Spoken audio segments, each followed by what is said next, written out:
তো আলহামদুলিল্লাহ মুসলমানদের জ্ঞান কিন্তু ঘুরেছে যে অসীম সরকার খুব বাজে কথা বলেছে কোরআন সম্পর্কে, আর মুসলমানরা কিন্তু রাস্তায় নেমে কোনো ঝামেলা করেনি।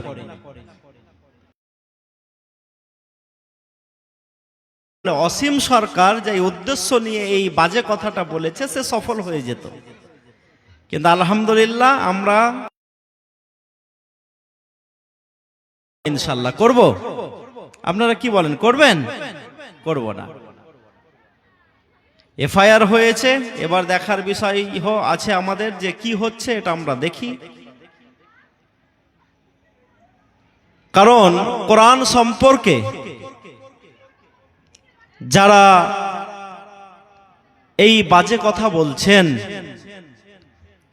তাদের থেকে তাদের আগে অনেক বড় বড় নেতারাও বাজে কথা বলেছেন, কিন্তু আপনি ইতিহাস মিলিয়ে নেবেন যে যারা বলেছেন তারা পৃথিবীর মাটি থেকে শেষ হয়ে গেছেন, কোরআন শেষ হয় নাই। তাই তো? কি কথা বুঝতে পারছেন না নাকি আপনারা? কথা বলুন না একটু। কোরআন শেষ হয়েছে। যারা হজ করতে যায় তারা কোরআনের পাক্কা বিরোধী। আবু জেহেল তার বাড়িতে পেশাবার পায়খানা করে আসে না, আসে নাই? 1992 সালে আমাদের বাবরি মসজিদ ভাঙার মেন যিনি উদ্যোক্তা, ম্যান অফ ইন্ডিয়া বলা হয়, সে লাল কৃষ্ণ আদবানিরও নাম মিটে গেছে, কারণ সে কোরআনের বিরুদ্ধে বলেছে, আল্লাহর ঘরের ওপরে হাত দিয়েছে। অসীম সরকার যিনি আল্লাহর কোরআন নিয়ে কথা বলেছেন, ইনশাল্লাহ তারও নাম পৃথিবী থেকে মিটে যাবে এবং মিটতে বসেছে। মিটবে না? মিটবে না?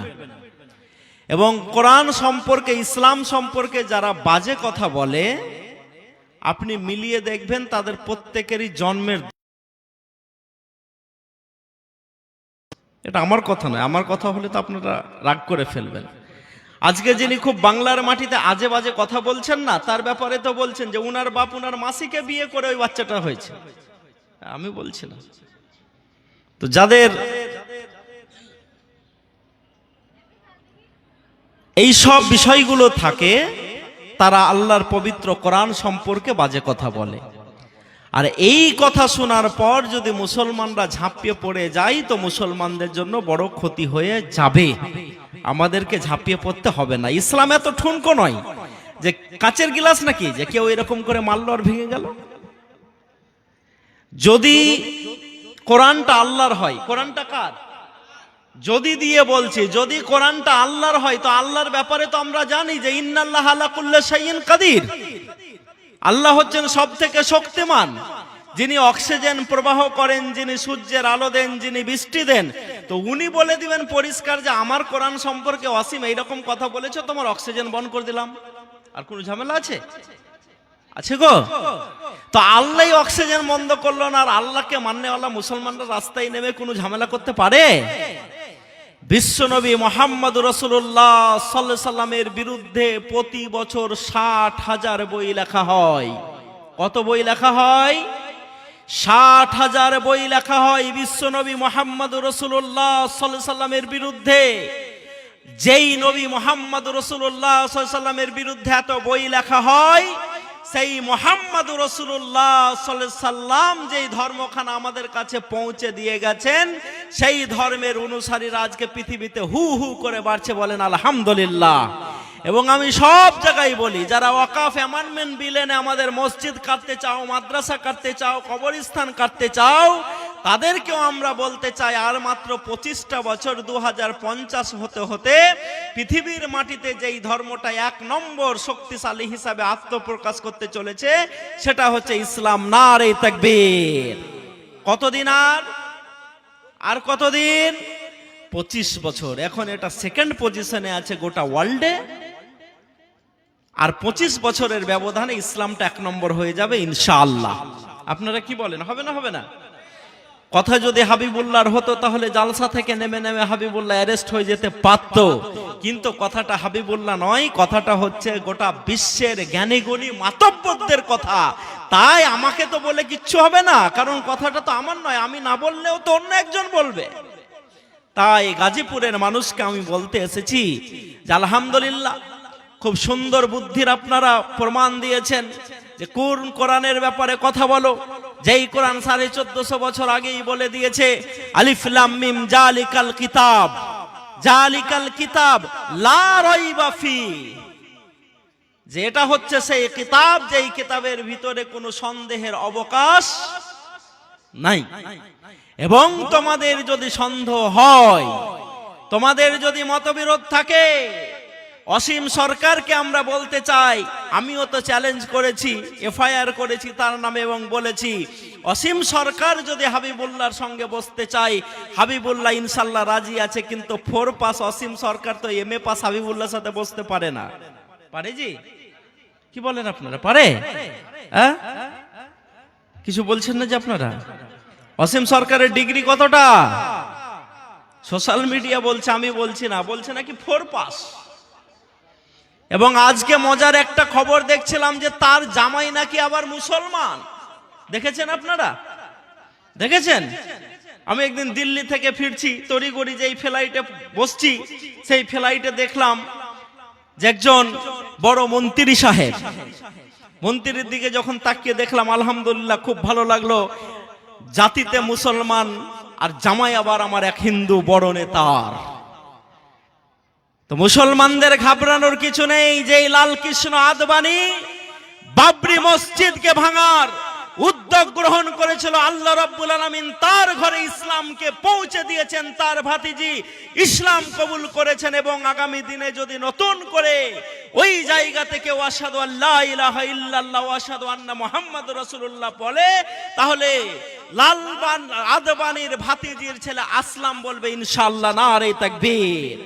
তা আমাদেরকে তোমরা যত মারবে, আমাদের কাছ থেকে যত তোমরা কবরস্থান কেড়ে নেবে, আমাদের কাছ থেকে যত তোমরা আমাদের মাদ্রাসাগুলোকে কেড়ে নেবে, তত ইনশাআল্লাহ তোমাদের ঘরের ভিতরে ইসলাম ঢুকে যাবে। ঢুকবে না? ঢুকবে না? আজকে কে মেয়র হিসাবে নিউ ইয়র্ক সিটিতে শপথ গ্রহণ করেছে? এই তো বলেছেন, কে? জোহরান মামদানি। আজকে যখন আমরা আজকে পার্টি করছি, নিউ ইয়ারের আনন্দ উদযাপন করছি, তখন জোহরান মামদানি আজকে শপথ গ্রহণ করেছেন আমেরিকার মাটিতে।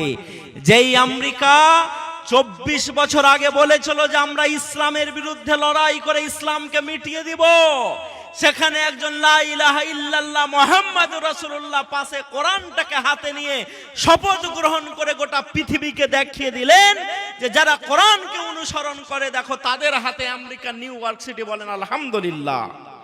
আমরা ওয়াসিম সরকারকে বলতে চাই যে চ্যালেঞ্জ তো করাই আছে পবিত্র কোরআনের, ওয়া ইন কুনতুম ফি রাইবিম মিম্মা নাযালনা আর বান্দা মুহাম্মদুর রাসূলুল্লাহ সাল্লাল্লাহু আলাইহি সাল্লামের উপরে যে কোরআনকে অবতীর্ণ করলাম, যদি তোমাদের সন্দেহ থাকে তাহলে এই কোরআনের মতো একটা তোমরা আয়াত নিয়ে এসো, কিন্তু তোমরা পারবে না। পারবে? পৃথিবীতে কেউ পেরেছে? পারে নাই। এবং অসীম সরকারও পারবে নাই। কেন তিনি এই কথা বলতে চেয়েছেন?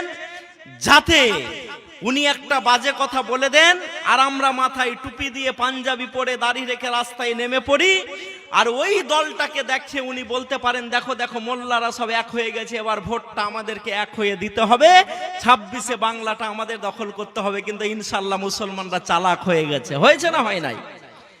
মুমিনরা চালাক না বোকা? মুমিনরা তো বোকা।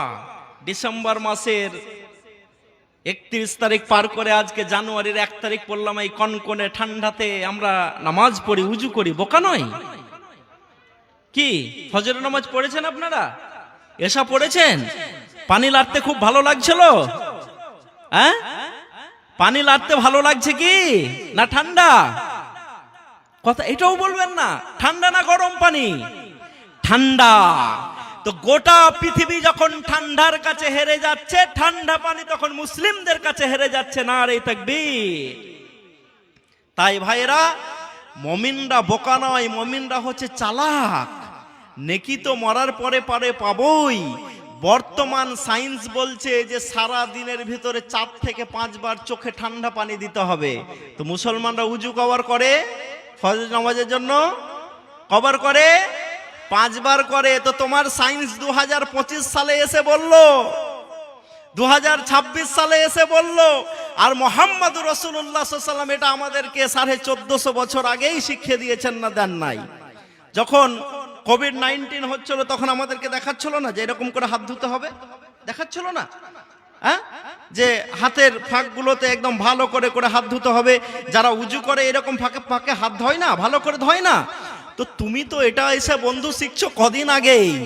আমরা তো 2021 সালে এসে তোমরা শিখছো, আমরা তো এটা আলহামদুলিল্লাহ শিখে নিয়েছি 1450 বছর আগেই। তো যারা মুসলমানদেরকে বোকা মনে করছেন তারা জানেন না যে মুসলমান বোকা নয়। এবার আপনাদেরকে আমি কয়েকটা পয়েন্টের দিকে নিয়ে যাচ্ছি। পয়েন্টগুলো হচ্ছে এই যে গাজীপুরের মানুষ আপনারা জানেন, গাজীপুরের মানুষ আপনারা জানেন যে বিহারের মুখ্যমন্ত্রী মিস্টার নীতিশ কুমার বিহারের একজন ডাক্তার মহিলার হিজাব ধরে টান দিয়েছেন। জানেন না জানেন নাই? শুনেছেন না শুনেন নাই? শুনেছেন। এবং ওই বোন বলেছেন যে আমি বিহারে আর ডাক্তারি করব না, সেই বোনটা কলকাতায় চলে এসেছে। সে পরবর্তীতে আবার ঝাড়খণ্ড থেকে 32,000 টাকার চাকরি ছেড়ে দিয়েছে, 3 লাখ টাকার চাকরির অফার পেয়েছে। কয় টাকার চাকরি ছেড়েছে? 32,000 টাকার। আর ক লাখ টাকার চাকরির অফার পেয়েছে? 32,000-এর চাকরি ছেড়ে 3 লাখের অফার পাই যেই নুসরাত পারভিন, সেই নুসরাত পারভিনের যিনি হিজাবটাকে ধরে টেনে দিয়েছেন, আমি তাদের কাছে প্রশ্ন রাখতে চাই। সোশ্যাল মিডিয়ার আমরা বলে দিতে চাই, এই জালসা থেকে সোশ্যাল মিডিয়ার মাধ্যম দিয়ে আপনি নুসরাতের হিজাবের উপরে হাত দেননি, আপনি সংবিধানের উপরে হাত দিয়েছেন। আর সংবিধানের উপরে কেউ যদি হাত দেয় তাকে আমরা ছেড়ে কথা বলবো না। নারে তাকবীর। সংবিধান কি অধিকার দিয়েছে আমাদের? সংবিধান আজকে এই বাড়ি যেয়ে দেখবেন 14 নম্বর, 15 নম্বর এবং 25 নম্বর অনুচ্ছেদ পড়বেন যে ভারতে সংখ্যালঘু বা কোনো একজন মেয়ে বা কোনো কাস্ট, কোনো জাতি, তফসিলি হোক, উপজাতি হোক, ট্রাইবাল হোক, তারা কি পড়বে, কি খাবে, এই অধিকার সংবিধান আলহামদুলিল্লাহ আমাদেরকে দিয়ে দিয়েছে।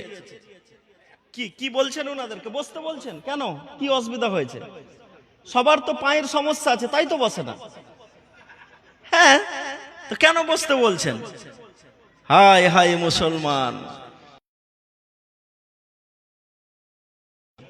আমি আবার একদিন লেটে চলছি মনে হচ্ছে, 25 বলে বলে অভ্যাস তো। হায় হায় মুসলমান, 2026-এ এসে যদি বলি তুমি বসো, তো তোমাকে মঙ্গল গ্রহের কথা কখন শোনাবো? হ্যাঁ, 2026-এ এসে যদি বলতে হয় মুসলমান সুন্দর করে বসে যাও, তো তোমাকে কি করে বলবো, কখন শোনাবো যে পৃথিবীর সব মানুষ যে বাস করবে সেই ইলন মাস্ক স্বীকার করে বলছে যে আল্লাহ আছে। আলহামদুলিল্লাহ বলেন, বলে না ইলন মাস্ক? হ্যাঁ, কদিন আগে জাবেদ আখতারের দেখলেন না ইন্টারভিউ, একদম ঘরে ঢুকিয়ে দিয়েছে। আলহামদুলিল্লাহ, ঢুকবে এরকম ছেলে তৈরি হচ্ছে। আমরাও যে স্কুলটা তৈরি করেছি আল ফুরকান, আমার ছাত্রছাত্রী আছে এখানে, তাইসা আছে, সায়াত আলেম আছে, নেফাউর ভাইয়ের ছেলেগুলো আছে, এরাও আগামী দিনে জাবেদ আখতারের সঙ্গে প্রতিযোগিতাতে বসবে ইনশাল্লাহ। ওই ট্রেনিংটা আমরা আল ফুরকান একাডেমিতে তৈরি করি। প্রত্যেক শনিবার করে এই মেয়েদেরকে আমরা লেকচার দেওয়া করাই, হাইব্রিড পড়ার সাথে সাথে। আসছে এই দিন ইনশাল্লাহ। তো যেই কথাটি বলছিলাম যে সিএম, চিফ মিনিস্টার অফ বিহারকে আমরা বলতে চাই যে সংবিধানের উপরে যদি কেউ হাত দেয় তাকে আমরা ছেড়ে কথা বলবো। এই তো আলহামদুলিল্লাহ গাজীপুরের মানুষ মুখ দিয়ে কথা বলেছে, আলহামদুলিল্লাহ। এরকম হুঙ্কার দিতে হবে? হ্যাঁ, ভয়ের কি আছে গো? প্রধানমন্ত্রীকে দেখে ভয় লাগছে? আরে আমার ক্লাসমেট আছে, আমার ডিগ্রি আছে, আমি M A from Calcutta university, প্রধানমন্ত্রীর তো ক্লাসমেটই খুঁজে পাওয়া যায় না। তো উনি যদি বসতে চান 1:1, I agree, always I agree. আমি বলছি আমরা বেকার লোক নাকি? হ্যাঁ, তাই বন্ধু আপনাকে আমরা বলতে এসেছি, আপনাকে আমি আহ্বান দিতে এসেছি, আপনাকে আমি আহ্বান জানাতে এসেছি যে মুসলমানদের ভয়ের কিছু নেই। আপনারা দেখেছেন আপনাদের সুতির জুয়েল রানাকে পিটিয়ে মারা হয়েছে, দেখেছেন তো? গ্রাম। জুয়েল রানাকে পিটিয়ে মারা হয়েছে। জুয়েল রানাকে কারা পিটিয়ে মেরেছে? কারা কারা? বাংলাদেশিরা। জুয়েল রানাকে কারা পিটিয়ে মেরেছে? পাকিস্তানিরা, আফগানিস্তানের তালিবানরা, আমেরিকার কোন নাগরিক পিটিয়ে। যে নুঙ্গি বাহিনীকে নাম বাদ দিতে যে দেখছি সব ধুত্তি বাহিনীর নাম বাদ চলে যাচ্ছে। যাচ্ছে না? জান না? যাই না? হ্যাঁ, এই যে আশ্রম আছে, আশ্রমের নাকি 46 জন যারা সন্ন্যাসী থাকেন, 22 জনের বাবার নাম একটাই। হয়ে গেছে জি, আর ওরকে ফের 22 জনের বাবার নামে একটাই, তাও কেউ কথা বলে না। বলছে বলে নাই। হ্যাঁ, মুসলমানরা 20 কোটি টপতে পারে না। আমি তো অনেক জায়গাতে বক্তৃতা গিয়ে বলেছি যে যারা দেশ ভাগ করার জন্য মোহাম্মদ আলী জিন্নাহকে দোষ দাও, আমিও এটার সাথে একমত নই, আমিও তাকে দোষ দিই। কিন্তু সেই সাথে সাথে মাওলানা আজাদের সেই বক্তব্যটা দিল্লির জামে মসজিদে দাঁড়িয়ে যেদিন তিনি বক্তব্যটা দিচ্ছিলেন, বলছিলেন মুসলমান কোথায় যাচ্ছ পুটলি পাটলি নিয়ে? যেই দেশকে তোমরা তাজমহল দিয়েছো, লাল কেল্লা দিয়েছো, যেই দেশকে তোমরা হাজার দুয়ারি দিয়েছো, তাকে ছেড়ে চলে যাচ্ছ। তোমরা এই দেশ ছেড়ে যেও না। যদি সেদিন ভারতের 42 কোটি মুসলমান, বাংলাদেশের 18 কোটি মুসলমান, দুটাকে যোগ করলে হয় 60 কোটি, আর পাকিস্তানের 30 কোটি মুসলমান, তিনটাকে যোগ করলে হয়ে যায় 90 কোটি। এই 90 কোটি মুসলমান যদি একসঙ্গে থাকতো, তাহলে মুসলমানরা ভারতবর্ষে সংখ্যালঘু, এই কথাটা কেউ বলতে পারতো? কারণ বাবার ক্ষমতা ছিল জুয়েল রানাকে পিটিয়ে মেরে দেবে। ভুল একটা হয়ে গেছে, এই ভুলের খেসারত আমাদেরকে দিতে হচ্ছে। অনেক তথ্যবহুল আলোচনা আছে, ইনশাল্লাহ পরে করব। যেই কথাটা আপনাদেরকে আমি বলার জন্য এসেছি যে মুসলমান, এই যে যারা জুয়েল রানাকে পিটিয়ে মেরে দিয়ে একটা, তাই তো চাইছে না আমাদেরকে যখন তোমরা পিটিয়ে মেরে ঘর ভরতে চাও, তখন তোমরা আসামের ওই ঘটনাটা দেখো। যেদিন রাত্রিবেলাতে ভোরের সময়তে একটা গাড়িতে 7 জন লোক যাত্রী নিয়ে খুব স্পিডে রাস্তা দিয়ে চলে যাচ্ছে, মুসলমানরা এই সিস্টেমটা কোথায় পেল? সমস্যা হচ্ছে কিছু নাকি? সাইডের লোক যেমন আছে থাকতে দেন, ডিস্টার্ব আর করিয়েন না। হ্যাঁ, আচ্ছা, আমি আর 20 মিনিট বলবো, বক্তা রেডি করে নেন, 1 ঘন্টা হয়ে যাবে। হ্যাঁ, বক্তা রেডি করে নেন, বক্তা আনিয়ে নেন। কারণ আমি তো গায়ের বেটি পোটা চারটি। আমার বাড়ি কোথায় জি? বলুলপাড়া, চাঁদনি দহা। তো গায়ের বেটি পোটা চারটি হয়তো। আবার আমি যদি গ্রামে জালসা না করি তো গ্রামে ফের টাকাও উঠে না, জানি না কেন। তো যাক, এটা আল্লাহর দান, আপনাদের ভালোবাসা। তো আমি তো অনেক আসবো, শঙ্করপুরে এসছিলাম, আপনাদের এখান থেকেও আমার কাছে ডেট চাওয়া হয়েছিল, আমি রাজি হই নাই। কিন্তু যখন আজমাল সাহেব আমাকে ফোন করে বললেন যে হাবিবুল্লাহ ভাই আপনাকে আসতে হবে, তো একটা সম্পর্কের ব্যাপার, তো যখন তখন আসি, ফিস্টি মিষ্টি খাই, একসঙ্গে আমরা আড্ডা ফাড্ডা মারি, ওই জন্য আর আমি না করতে পারলাম না। বললাম যাবো ইনশাআল্লাহ। তবে এই যে ঠান্ডাতে অনেক লোক আছেন, তো এই লোক কম লোক নাকি? 313 জন দিয়ে যদি বদরের প্রান্তে বিশ্বনবী মুহাম্মদ রাসূলুল্লাহ সাল্লাল্লাহু আলাইহি সাল্লাম প্রথম ইসলামের যুদ্ধে বিজয়ীর বেশে মদিনাতে ফিরে আসতে পারেন, তো এতগুলা লোক, এতগুলা সংখ্যা কিন্তু কম নয়। আলহামদুলিল্লাহ, অনেক লোক এখানে আছেন। এর ভিতর থেকে আমি মাত্র কয়েকজন লোককে প্রতিজ্ঞা করাবো, কয়েকজন যুবককে প্রতিজ্ঞা করাবো যে তুমি পরে মোত্তাকি হবে, আগে দাঁড়িয়ে বলে দাও যে বিয়ে করলে পণ নেব না। এরকম কেউ আছো? এই তো একটা বলেছে বিয়ে করলে পণ নেব না। আর কেউ? 10 জন লোক বলো তো, 10 জন যুবক বলো তো যে বিয়ে করলে পণ নেব না, না টাকা নেবা? সব বিয়ে করলে পণ নেব না। আপনার বিয়ে হয়নি? আপনার বেটার বেটির হলে আপনি নেবেন না। আলহামদুলিল্লাহ, ওই দিক থেকে আরেকজন হাত লাড়ছেন। আপনারা কিন্তু আল্লাহর সঙ্গে প্রতিজ্ঞাটা করছেন, নেবেন না তো? দেখেন যদি আপনি আল্লাহর হয়ে যান তো আল্লাহও আপনার হয়ে যাবে, হবে না? হবে না? উনি দুটো ছেলের পণ নেন নাই তো চারটা ছেলেরও পণ লাগে না। হ্যাঁ, আপনি আল্লাহর হয়ে যান, আল্লাহ আপনার জন্য চলার পথ সহজ করে দেবেন। তো কি কথাটি বলছিলাম, যে ভাইয়েরা আমার, বন্ধুরা আমার, যারা আমাদেরকে এইরকম জুয়েল রানার মতো পিটিয়ে পিটিয়ে ঘরে ভরতে চাও, এইরকম ভাবে মুসলিম জাতিকে ঘরে ভরা যাবে না, ইসলামকে ঘরে ভরা যাবে না। আমাদের কাছে এই সব সাবজেক্টগুলো পার হয়ে গেছে অলরেডি। হয়েছে না হয় নাই? হয়েছে না হয় নাই? ইনশাল্লাহ তোমাদেরকে ভালোবাসা দিয়ে তত বুকে ভরে নেব, ভরবো না? ভরবো নাই? এবং আমরা জানি যে এটা তোমরা জেনে করছো না, এটা তোমাদের নলেজ নাই, জ্ঞান নাই, তাই তোমরা এই কাজগুলো করছো। তোমরা যেই ভারতকে ভারত মা মনে করছো, আমি হাবিবুল্লাহ 5 মিনিটের জন্য আমিও এই ভারতকে ভারত মা মনে করে নিলাম। বলুন তো, কোন মা কি চাই তার বেটাকে পিটিয়ে মারা হোক? কোন মা চাই তার ছেলেকে পিটিয়ে মারা হোক? চাই নাই। তো যাকে তোমরা মা মনে করছো, সেই ভারত মাতার সন্তানকে যে পিটিয়ে মারছো, কেন মারছো বন্ধু? একটু চিন্তা ভাবনা করবে। যখন তোমরা আমাদেরকে এইরকম ভাবে মারবে, তারপরেও আমরা ভালোবাসা দিয়ে তোমাদেরকে বুকে জড়িয়ে নিব। এই তালিম, এই শিক্ষা আমাদেরকে পবিত্র কোরআনের মাধ্যমে আল্লাহ রাব্বুল আলামিন শিক্ষা দিয়ে দিয়েছেন, যে লাকাদ কানা লাকুম ফি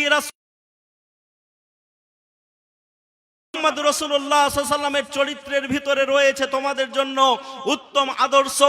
সেই উত্তম আদর্শ আলা নবী তো কোনো একদিন যুদ্ধক্ষেত্র থেকে ফিরছেন, তলোয়ারটা তার গায়ে গাছে ঝুলছে, একজন বেদুইন এসে তলোয়ারটাকে হাতে তুলিয়ে নেওয়ার পর বলেছে, মাইয়ামনুকা মিন্নি ইয়া মুহাম্মদ, হে মুহাম্মদ বলো তো আমার হাত থেকে তোমাকে কে বাঁচাবে? আল্লাহর নবী বলেছেন, আল্লাহ আল্লাহ আল্লাহ। যেমন বলা তলোয়ারটা পড়ে গেল, আল্লাহ রাসূল তলোয়ারটা উঠালেন, একই বাক্যে বললেন, মাইয়ামনুকা মিন্নি, বলো তো এবার তোমাকে আমার হাত থেকে কে বাঁচাবে? বেদুইনের তো ঈমান ছিল না, সে বলল, আনতা মুহাম্মদ, তুমি মুহাম্মদ। বলুন তো আপনারা জানেন কি জানেন না, মুহাম্মদ সাল্লাল্লাহু আলাইহি ওয়াসাল্লাম সেই বেদুইনকে হত্যা করেছিলেন না মাফ করেছিলেন? যদি উনি চাইতেন তাকে হত্যা করতে পারতেন না? পারতেন না? পারতেন না? পারতেন না? পারতেন। কিন্তু বিশ্বনবী মুহাম্মদ রাসূলুল্লাহ সাল্লাল্লাহু আলাইহি ওয়াসাল্লাম তাকে হত্যা করেন নাই, বললেন, যাও তোমাকে ছেড়ে দিলাম। যেই শাসক মুসলমানদেরকে যখন খুশি তখন আক্রমণ করত, মুসলমানদের চামড়াকে তুলে নিত, বাড়ি ঘরকে লুণ্ঠন করত, রাস্তা দিয়ে গেলে তাদের উটগুলোকে জবরদখল করে মুসলমানদেরকে রাস্তায় ধরে হত্যা করত, সেই শাসককে যখন রাসূলের সামনে আনা হয়েছে, মসজিদে নববীতে তাকে একটা খুঁটির সঙ্গে বেঁধে রাখা হয়েছে, আল্লাহ রাসূল বললেন, কে ওটা? ওটা কি সুমামা বিন ওয়াসাল নয়? বললেন, হ্যাঁ। বললেন, কেন তাকে তোমরা এত শক্ত করে বেঁধে রেখেছো? তার হাতটাকে ঢিল করে দাও। রাসূলুল্লাহ নামাজ পড়লেন, নামাজ পড়ার পর বললেন, বলো তুমি আমার কাছ থেকে কি পেতে চাও? লম্বা ঘটনা আছে, আমি বলতে যাচ্ছি না। আমি নরেন্দ্র মোদী সহ মিস্টার অমিত শাহ, যারা ভারতের মাটিটাকে ঘৃণা দিয়ে ভরে দিচ্ছেন, তাদেরকে আমি বলে যাচ্ছি, মুসলমানরা কি হারে ভালোবাসা ছড়াতে পারে। আল্লাহ রাসূল বললেন, নামাজের পরে তার কাছে এসে বলো তুমি কি পেতে চাইছো আমার কাছ থেকে? তখন সেই লোকটা বলেছিল, যদি আপনি আমাকে হত্যা করেন তো একজন অপরাধীকে হত্যা করবেন, যদি আপনি চান তো বলুন কত মুক্তিপণ চান, আপনাকে দিয়ে দেওয়া হবে, আর যদি আপনি আমাকে ক্ষমা করেন তাহলে এই কথা আমি মনে রাখবো। 3 দিন পরে বিশ্বনবী মুহাম্মদ রাসূলুল্লাহ সাল্লাল্লাহু আলাইহি ওয়াসাল্লাম তাকে হত্যা করেছিলেন না ছেড়ে দিয়েছিলেন? ঘটনা শুনেন নাই আপনারা? ছেড়ে দিয়েছিলেন না হত্যা করেছিলেন? ছেড়ে যখন দেওয়া হয়েছে, সুমামা বিন ওয়াসাল হাতের দিকে দেখেন আর বলেন, আমি এক্ষুনি একটা খুঁটির সাথে বাঁধা অবস্থায় ছিলাম এবং আমার অপরাধটা এরকম ছিল যে আমাকে মুহাম্মদ যদি হত্যার আদেশ করত তাহলে কেউ পৃথিবীর বাঁচানোর ছিল না। আমাকে ছেড়ে দেওয়া হয়েছে, আমার হাতের দড়ি নেই। এ কি আদর্শ, এ কোন মহামানব! তাই তো পবিত্র কোরআন সাক্ষী দিয়ে বলেছে, ওয়ামা আরসালনাকা ইল্লা রাহমাতাল লিল আলামিন। হে মুহাম্মদ রাসূলুল্লাহ সাল্লাল্লাহু আলাইহি ওয়াসাল্লাম, আপনাকে আমি আল্লাহ রহমত স্বরূপ পৃথিবীর জন্য প্রেরণ করেছি। সুমামা বিন ওয়াসাল হাতের দিকে দেখেন আর বলেন, আমার হাতে দড়ি নেই, আমাকে ছেড়ে দিয়েছে। এমন কোন মহামানবকে তিনি বলিনি, তিনি সঙ্গে সঙ্গে একটা জলাশয় থেকে পবিত্র হয়ে এসে বলেছেন, মোহাম্মদ আমাকে সেই কালেমাটা পড়িয়ে দিন যেটার জন্য আমি এতদিন বিরোধিতা করেছি, সেটা হচ্ছে আশহাদু আল্লা ইলাহা ইল্লাল্লাহ ওয়া আশহাদু আন্না মুহাম্মাদার রাসূলুল্লাহ। সঙ্গে সঙ্গে ইসলাম কবুল করেছেন। অনেক লম্বা ঘটনা আছে। তো যারা মুসলমানদেরকে ঘৃণা দিয়ে জুয়েল রানার মতো পিটিয়ে মারছো, 7 জন লোক আসামে এই ঠান্ডার সময়তে যখন গাড়ি নিয়ে রাস্তাতে নঞ্জলিতে পানিতে পড়ে যায়, তখন আমার মুয়াজ্জিন যেই মসজিদ থেকে আল্লাহু আকবার আল্লাহু আকবার আশহাদু আল্লা ইলাহা ইল্লাল্লাহ ওয়া আশহাদু আন্না মুহাম্মাদার রাসূলুল্লাহ হাইয়া আলাস সালাহ হাইয়া আলাল ফালাহ এবং আসসালাতু খায়রুম মিনান নাওমের ডাক দেওয়া হয়, সেই মসজিদের মাইক চালু করে আমার আসামের ইমাম ডাক দিয়ে বলেছেন, ওগো আমার আওয়াজ যাদের কান পর্যন্ত যাচ্ছে তারা শুনে নাও, এক্ষুনি আমাদের পাড়ার ভিতর দিয়ে একটা হাই স্পিডে গাড়ি যাচ্ছিল, সেই গাড়িটা পানিতে পড়ে গেছে, লোকগুলো সবাই মারা যাবে, যাদের কাছে আওয়াজ পৌঁছাচ্ছে তাড়াতাড়ি এসে এই ঠান্ডার সময়তে তাদেরকে উদ্ধার। এই ঠান্ডার সময়তে 13 ডিগ্রি 12 ডিগ্রি 10 ডিগ্রিকে উপেক্ষা করে পানিতে নেমে গেট খুলে ওই 7 জনকে গাড়ি থেকে বের করে এনেছেন। 7 জনের ভিতরে একজনও মুসলমান নয়। নারে তাকবীর। নগরের মানুষ আপনাদের কাছ থেকে জানতে চাই, যখন আমার মুসলিম যুবকরা ওই গাড়ির গেটের কাছে গেছিলেন, তখন তো গেটের কাছে গিয়ে জিজ্ঞেস করতে পারতেন যে আপনাদের ভিতরে কজন মুসলমান আর কজন হিন্দু আছেন বলুন, কারণ আমি মুসলমান, আমি মুসলমানকে বার করব, আমি হিন্দুকে বার করব না। এই কথা কি তিনি বলেছেন? এই কথা কি তিনি বলেছেন? হিন্দু না ওরা মুসলিম? ওই জিজ্ঞাসে কুঞ্জন কান্ডারি বলো ডুবিছে মানুষ সন্তান মরমার, মান কাতালা নাফসান বেগাইরে নাফসিন আও ফাসাদা ফিল আরজ। জুয়েল রানাকে যারা মারো, আমি হাবিবুল্লাহ তাদের কাছে আহ্বান জানিয়ে বলছি, তোমরা তো আইএমএ জাহেলিয়াত জগতে পড়ে আছো, তাই মারো। কারণ তার মা যে কান্না করে আজকে বলছে যে আমার জুয়েল রানাকে কখন ফিরিয়ে এনে দিবে বলো, এই মায়ের কান্নাতে কিন্তু ভারতের আকাশ পাতাল ভারী হচ্ছে না, হচ্ছে না, ভারী হচ্ছে না, হচ্ছে না। Can you imagine? আপনি কল্পনা করুন তো যে ভাইটা যদি আমার হতো, আমি ব্যথা পেতাম না, পেতাম না? আপনি একবার বাপ হিসাবে কল্পনা করে বলুন তো, ওই জুয়েল রানাটা যদি আমার একমাত্র সন্তান হতো তো আমার কি অবস্থা হতো? মহিলারা আছেন না নাই? শুনছেন? ডিসপ্লে আছেন মহিলা যারা শুনছেন, তারা একবার কল্পনার জগতে যে কল্পনা করে বলুন তো, ভাবুন তো, নিজেকে প্রশ্ন করুন তো, যে ওই 21 বছরের জুয়েল রানাটা যদি আমার সন্তান হতো তো আমি কষ্ট পেতাম কি পেতাম না? তাই মুসলিম আপনাদেরকে আমি বলতে এসেছি, কাশিমনগর মানুষ আপনাদেরকে আমরা বলতে এসেছি যে খারাপ দিন যতটা যাওয়ার চলেই গেছে, এবার সামনে ভালো দিন আসছে ইনশাআল্লাহ। আসছে না? আসছে নাই? আজকে আপনাকে একটা সুখবর দিয়ে যাব। তামিলনাড়ুতে যেমন ধর্মের ব্যাপারে কেউ যদি বাজে কথা বলে তাহলে তার 7 থেকে 10 বছরের জেল, দেখেছেন তো? এবং রাশিয়া, ভ্লাদিমির পুতিন, একক মানুষ হিসাবে যাকে পৃথিবীর সব থেকে শক্তিশালী মানুষ মনে করা হয়, ট্রাম্পের ওপরেও আছে। কার ওপরে আছে? কার ওপরে? হ্যাঁ, ট্রাম্প কেজি বিশ্বের দাদা, তার ওপরেও যার স্থান দেওয়া হয় তিনি হচ্ছেন রাশিয়ার প্রেসিডেন্ট।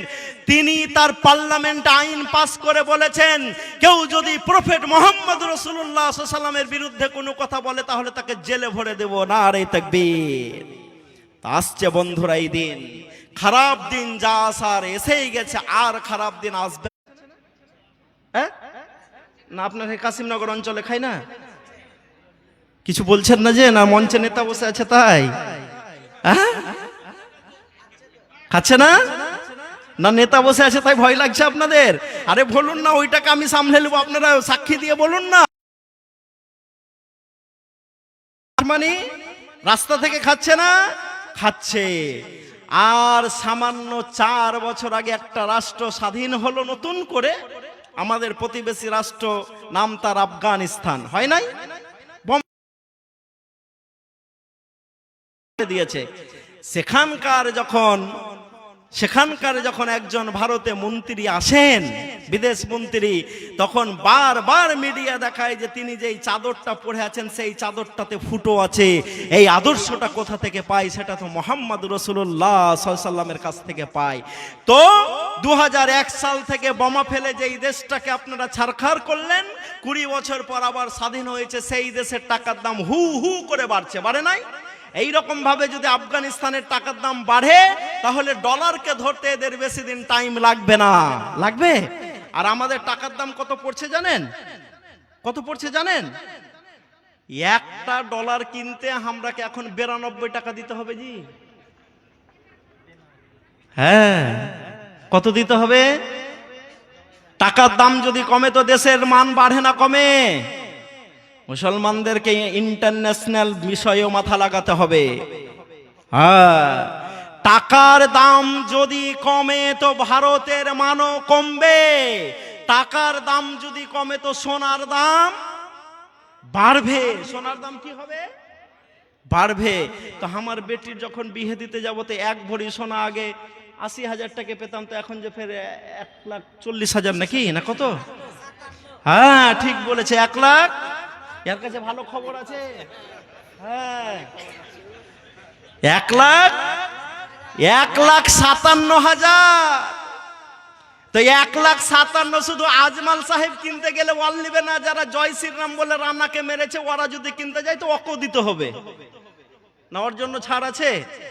আমি তো জালসাই বলি যে জয় শ্রীরাম বললে যদি তেল ছাড় দাও, তো আমার তো প্রতিদিন 1 ট্যাঙ্কি করে তেল লাগে। আমি পাম্পে যাইয়া মোদির দিকে তাকিয়ে প্রথমেই বলে দেবো জয় শ্রীরাম ট্যাঙ্কি ভরে দাও। ভরবে? ভরবে? ভরবে না। তাহলে আফগানিস্তানের টাকার দাম বাড়ছে আর ইন্ডিয়ার টাকার দাম কেন কমছে? কারণ এইখানে যারা দায়িত্বে আছেন তারা ওই মুত্তাকির মতো পারফরমেন্স করতে পারছেন না, দায়িত্ব পালন করতে পারছেন না। উমরকে বলা হচ্ছেন, আয়েশা রাদিয়াল্লাহু তাআলা আনহা বলছেন, আমাদেরকে বড্ড লজ্জা হচ্ছে যে আপনি যেই পোশাকটা পরে থাকছেন সেই পোশাকটা ছিঁড়া। আপনার কাছে বাইরের পররাষ্ট্র মন্ত্রীগুলো যখন আসে তখন আমরা বড্ড লজ্জা পাই। উমর সেদিন কাঁদতে কাঁদতে চোখের পানি ফেলে দিয়ে বলেছিলেন, আমি রাসূলুল্লাহকে ছিঁড়া পোশাক পরতে দেখেছি, আমি আবু বকরকে ছিঁড়া পোশাক পরতে দেখেছি। বলো উমর, আমি কি করে নতুন পোশাক পরতে পারি?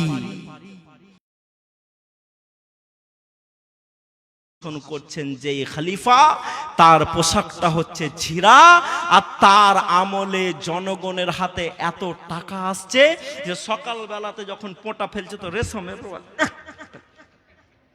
কিসের রুমালে? কিসের রুমালে? এখন দুবাই গেলাম, দুবাই থেকে আবিধাবি গেলাম। তো আবিধাবির মসজিদে যখন ঢুকলাম তো দেখলাম মানুষের যতদূর হাত যাচ্ছে তার উপর থেকে প্রত্যেকটা পিলারে যে কারুকার্য করা আছে প্রত্যেকটা কিছু হচ্ছে সোনার। বলেন আলহামদুলিল্লাহ। এবং বাড়ি যে আজকেই দেখবেন আবুধাবির গ্র্যান্ড মসজিদ, সবার হাতে সোশ্যাল মিডিয়া আছে, প্রত্যেকটা গম্বুজে টন টন সোনা লাগা আছে। এই সোনা কোথা থেকে পেলে বলো? কারণ তারা যাকাত দিয়েছে, ইসলামটাকে আপন করে নিয়েছে, তাই আল্লাহ রাব্বুল আলামিন তাদেরকে সম্পদ দিয়ে ভরে দিয়েছেন। বলেন আলহামদুলিল্লাহ। তাই গোটা পৃথিবী আজকে কাঁদছে। যারা নারীদের অধিকার দিব বলে, নারীদের স্বাধীনতার কথা বলো, পৃথিবীর একটা অনেক বড় সংস্থা আছে, সেটা হচ্ছে ইউনাইটেড নেশন, জাতিসংঘ। শুনেছেন না শুনেন নাই নাম? শুনেছেন না শুনেন নাই? শুনেছেন। সেই জাতিসংঘের মহিলারা বলছেন যে আমাদের ঊর্ধ্বতন অফিসারদের বিছানের সঙ্গী আমাদেরকে হতে হয়। এবং আজকেই দেখছিলাম একজন বিজেপি সাংসদ, সাংসদ মিনস হচ্ছে এমপি, এমপি মানে মাধ্যমিক পাস লয়, মেম্বার অফ পার্লামেন্ট। হ্যাঁ, মোহন পালের কথা বলছি না, মেম্বার অফ পার্লামেন্টের আজকের খবর আপনাকে আমি বলছি। তার বাড়ির গোপন ডেরা থেকে কয়েকটা যুবতীকে উদ্ধার করা হয়েছে, যাদের সঙ্গে সেখানে তার আনন্দ ফুর্তি করত। তাই তাদের হাতে দেশ দিয়ে আজকে মেয়েরা সুরক্ষিত নয়। আছে? আপনারা কি বলেন আছে? শুধু তোমার 8 বছরের আসিফাকে ধর্ষণ করা হয়নি, শুধু তোমার 8 বছরের আসিফাকে বদ্ধ ঘরের ভিতরে রেখে ধর্ষণ করা হয়নি, 22 বছরের দলিত মেয়েকেও ঘরের ভিতরে বদ্ধ করে রেখে তাকে ধর্ষণ করা হয়েছে। শুধু তোমার জুয়েল রানাকে মুসলিম বলে পিটিয়ে মারা হয়নি, তোমার ভারতের আদিবাসীর ছেলে বর্তমানে যার বাবাটা -40 ডিগ্রি সেন্টিগ্রেডে ভারতকে পাহারা দেয়, শিডিউল ট্রাইব, তার ছেলেটাকে পিটিয়ে মারা হয়েছে। খবর আপনারা জানেন? জানেন? জানেন না? জানেন না? আওয়াজ উঠবে না, আওয়াজ উঠবে ভারতের আপামর জনসাধারণের জন্য। মানুষকে অন্যায়ভাবে মারা আমরা বরদাস্ত কি বলেছে পারেন? ইসলাম কি বলেছেন পারেন? পারেন নাই। তাই আমি গাজীপুরের মানুষকে বলছি, ভাইরা আমার, বন্ধুরা আমার, জালসা ইনশাল্লাহ হবে, ঈদগাহ কবরস্থান তৈরি হবে। তাই তো আমি বারবার ঈদগাহ বলছি কেন? কবরস্থান তৈরি হবে। আচ্ছা, কবরস্থানে কে কে যাবেন না হাত তুলে বলুন তো? হ্যাঁ, সবাই যাবে? সবাই যাবেন? যত বসে আছে সবাই যাবে তো? কেউ কেউ তো বাঘেও খেতে পারে, হ্যাঁ, কেউ তো পানিতে ডুবেও মরতে পারে জি। হ্যাঁ, একদম, হ্যাঁ, ঘুরিয়ে উঠি আসতে হবে। তো এই যে কবরস্থানের জন্য আপনারা করছেন, আচ্ছা বলুন তো, কাশিমনগরের একটা জমিদারের বেটা, ধরুন 50 বিঘা জমি আছে, বাপ রেখে গেছে, আর 3 তালা একখান বাড়িও রেখে গেছে। প্রত্যেক মাসে 1 বিঘা করে জমি বেচছে আর বাড়িও বেচছে। তো ওইটা ভালো ছেলে না খারাপ ছেলে? হ্যাঁ, খারাপ ছেলে। তো মোদি যে আমাকে জাহাজ বেচে দিল, ট্রেন বেচে দিচ্ছে, কারখানা বেচে দিয়ে, তো ওটা কি হবে জি? চাহাওয়ালাকে চা বেলে বেচেই খেতে হবে। ঠিক বলেছে। বছরে কংগ্রেস কি কি করেছে বলো? তো পিছন থেকে একজন আওয়াজ দিয়ে বলছে, আর কহিস না হে, যেটি বেচতে বাকি আছে ওটিকে বেচে দিবে, বলছে না? তো দেশ এদের হাতে। আজকে আমি হাবিবুল্লাহ অত্যন্ত দায়িত্ব নিয়ে বলছি, আজকে আমার যে প্রোফাইল আছে, ফেসবুক প্রোফাইল হাবিবুল্লাহ হাবিবুল্লাহ, এত রিপোর্ট মেরেছে যে আমার রিচ কমে গেছে। তো আমি বলেছি, হাবিবুল্লাহর একটা আইডিতে রিপোর্ট মেরে কি হবে? এত গালা যে চলছে, এগুলো বন্ধ করতে পারবে? এক একটা বক্তব্য দিলে মিলিয়ন মিলিয়ন ভিউ হয়ে যাচ্ছে। আর আমি প্রত্যেক জায়গায় বলি, আমি যেই কথাগুলো বলি, প্রত্যেক কথার দায়িত্ব আমি হাবিবুল্লাহ, আমার, আপনাদের নয়। তাই আপনাকে অত্যন্ত দুঃখের সহিত জানাতে এসেছি বন্ধু, বর্তমান ভারতবর্ষে শুধু জুয়েল রানা নয়, আদিবাসীকেও পিটিয়ে মারা হচ্ছে। এদেরকে আমাদেরকে ভয় থেকে বের করে এনে শাস্তি যোগাতে হবে না, কি বলে, শক্তি যোগাতে হবে না, হবে না, শক্তি যোগাতে হবে। কারণ ইসলাম কারো মৃত্যু কামনা করে না। কাউকে যদি সে অমুসলিম হতে পারে, ইহুদি হতে পারে, নাসারা হতে পারে, খ্রিস্টান হতে পারে। এই যে অসীম সরকার বারবার একটা কথা বলছিলেন, যে পবিত্র কোরআন মাজিদের একটা আয়াতে সূরা তওবার কথা বলতে গিয়ে বলছিলেন যে আমার কাছে একটা কোরআন আছে, যেই কোরআনে লেখা আছে যে যেখানেই তোমরা মুশরিকদেরকে পাবে সেখানেই ধরে ধরে হত্যা করবে। অসীম সরকার, তুমি তো 4 পাস, তুমি তো জানো না কোরআন ওই যে ওই আয়াতটা কেন নাজেল হয়েছিল, তার শানে নজুল তো তুমি জানো না। তার শানে নজুলটা একবার পড়ে নিও, কোন পারপাসে এই কোরআনটা নাজেল হয়েছিল। যদি মুসলমানরা কোরআনের ওই কথাটাকে ধরে ধরে অমুসলিমদের, মুশরিকদের হত্যা করত, তো এই ভারতবর্ষকে মুসলমানরা এককভাবে শাসন করেছে 700 বছর, আর পাট পাট করে করেছে 1000 বছর। তো এই ভারতে মুসলমানরা আজকে সংখ্যায় কম থাকতো না বেশি থাকতো?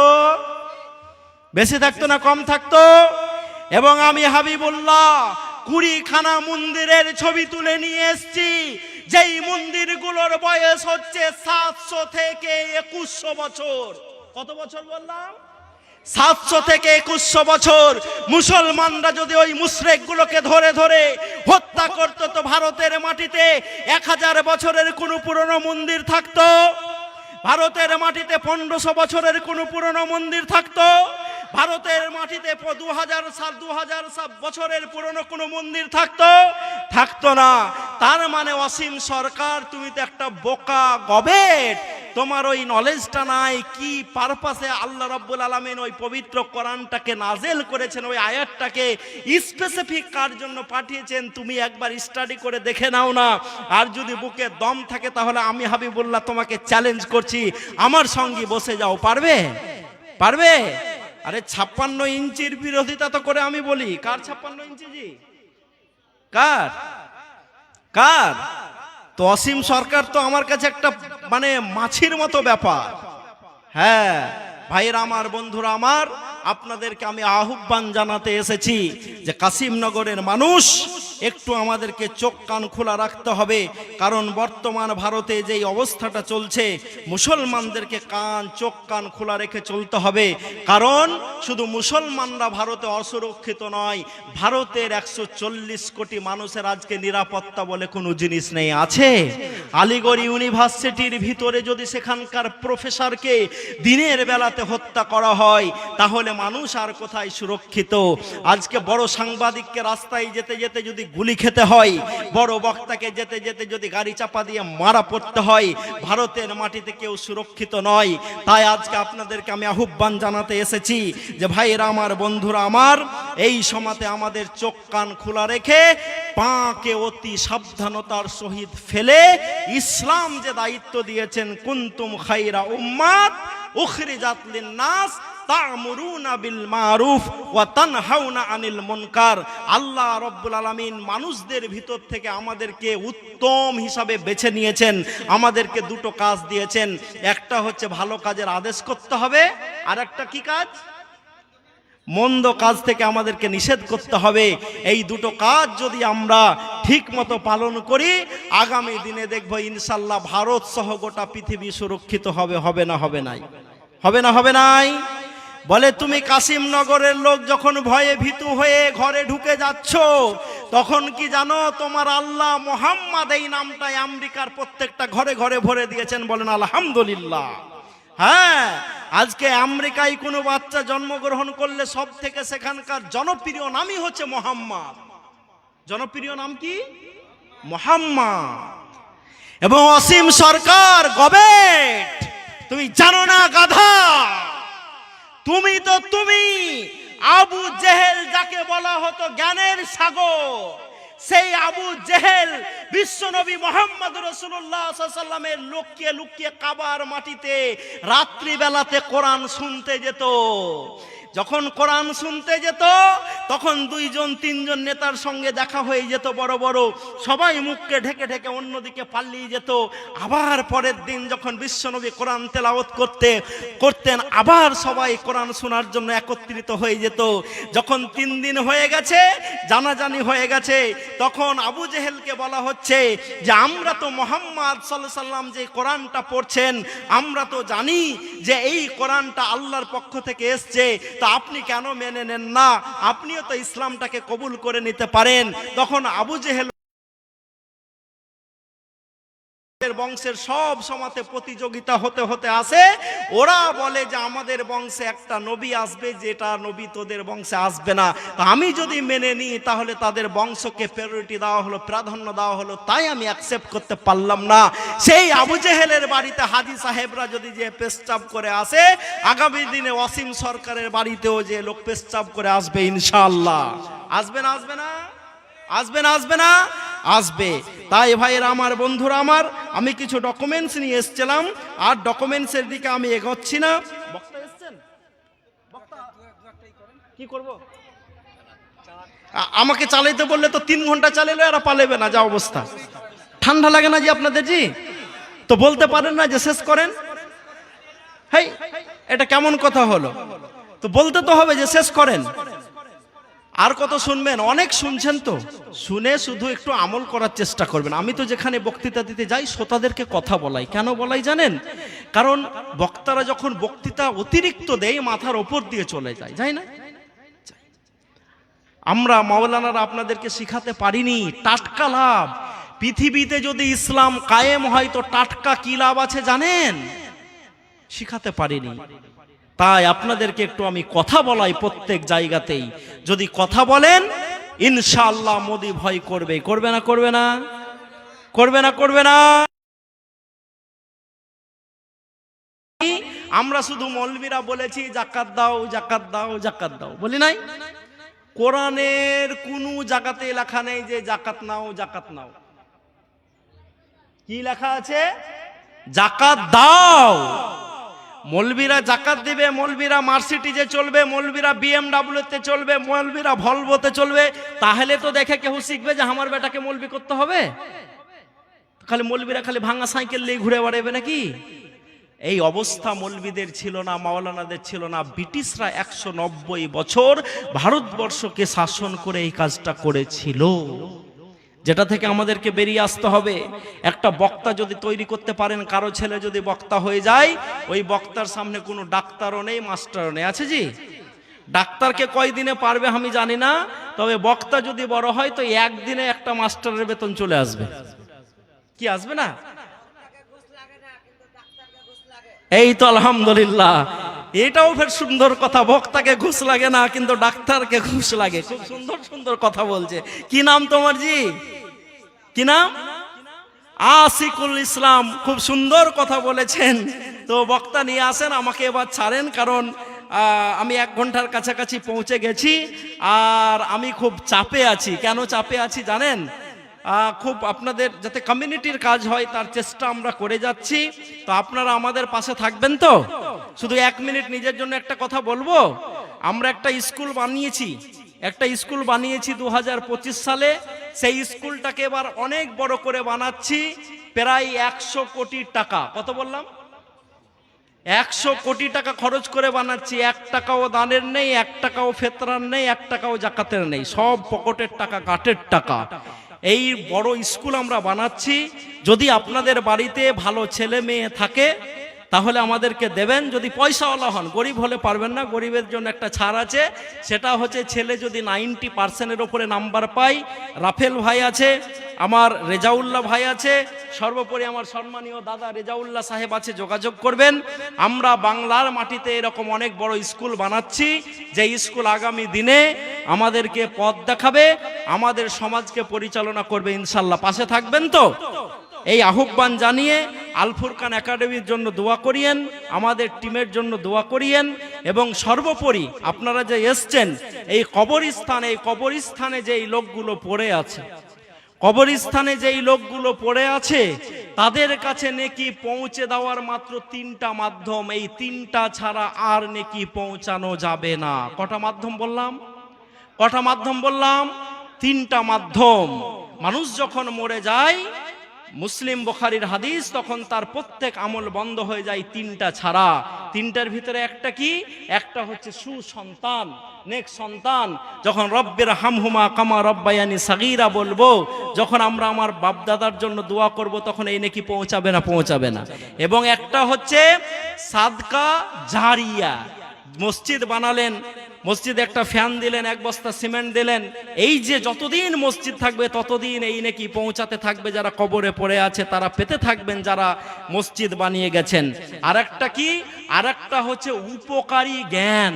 কাউকে আপনি শিক্ষা দিয়েছেন, সে আবার কাউকে পড়াচ্ছে, সে আবার কাউকে শিক্ষা দিচ্ছে। এই যে নেটওয়ার্কিং, মানি মার্কেটিং করছিলেন না,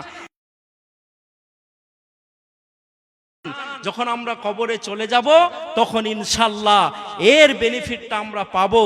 এবং দান, আপনাকে আমি বলে যাচ্ছি, ইবাদতের জগতে দান একটা এমন বড় ইবাদত, ইবাদত বানিয়েছেন যে ছেলে যদি বাবার জন্য দান করে, দাদুর জন্য দান করে, নানার জন্য দান করে, তো বাবা যদি কবরে কষ্টে থাকে তাহলে তাকে কষ্ট থেকে তোলা হয়। তখন বাবা জিজ্ঞেস করে, আমি তো এখনই কষ্টে ছিলাম, আমাকে কেন তোলা হলো? তখন তাকে বলা হয়, তোমার জন্য তোমার ছেলে দান করেছে, তোমার জন্য তোমার পোতা দান করেছে। তো এই যে ইবাদতের জগতে এত বড় একটা পাওয়ারফুল ইবাদত, এই দান আমাদেরকে করতে হবে না? হবে না? করবেন দান তো? তো আসুন এই কবরস্থানকে আপনারা দান করবেন। এই কথা বলে আপনাদের সকলেরই সুস্বাস্থ্য কামনা করে, এই যে ঠান্ডাকে উপেক্ষা করে আপনারা বসে আছেন, আল্লাহ রাব্বুল আলামিন যাতে আমাদেরকে কবুল করেন। আসসালামু আলাইকুম ওয়া রাহমাতুল্লাহি ওয়া বারাকাতুহু।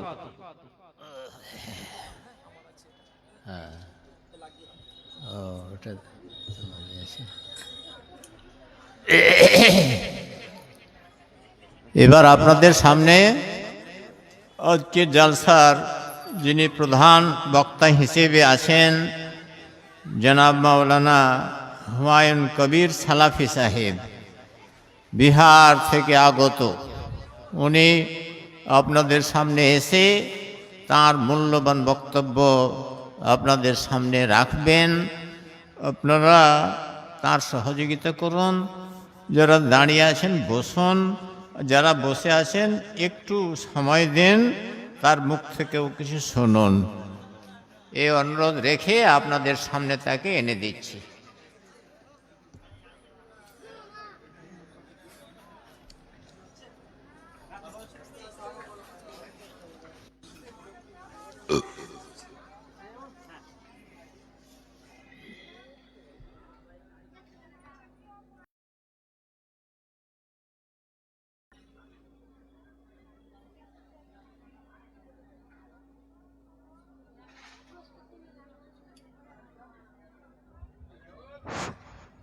আসসালামু আলাইকুম ওয়া রাহমাতুল্লাহ।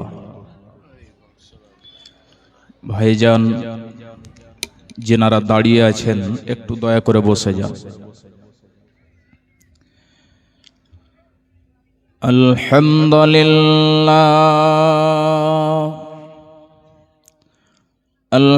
আলহামদুলিল্লাহি নাহমাদুহু ওয়া নাস্তাঈনুহু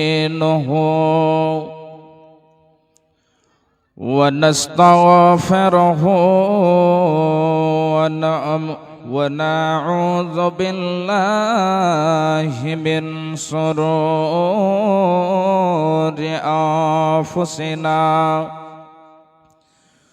ومن سيئات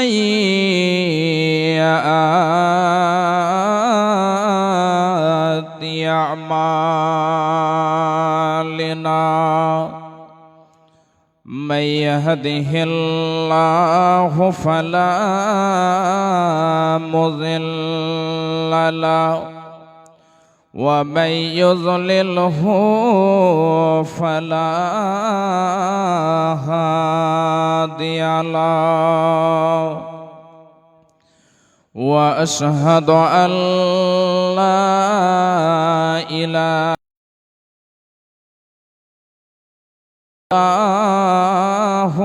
وحده لا شريك له وأشهد أن محمدا عبده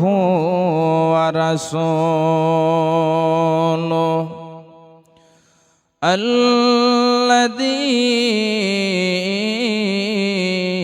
أرسله بالحق بصيرا ونذيرا وداعيا إلى الله بإذنه وسراجا منيرا. أما بعد فإن خير الحديث كتاب الله وخير الهدي هدي محمد صلى الله عليه وسلم وشر الأمور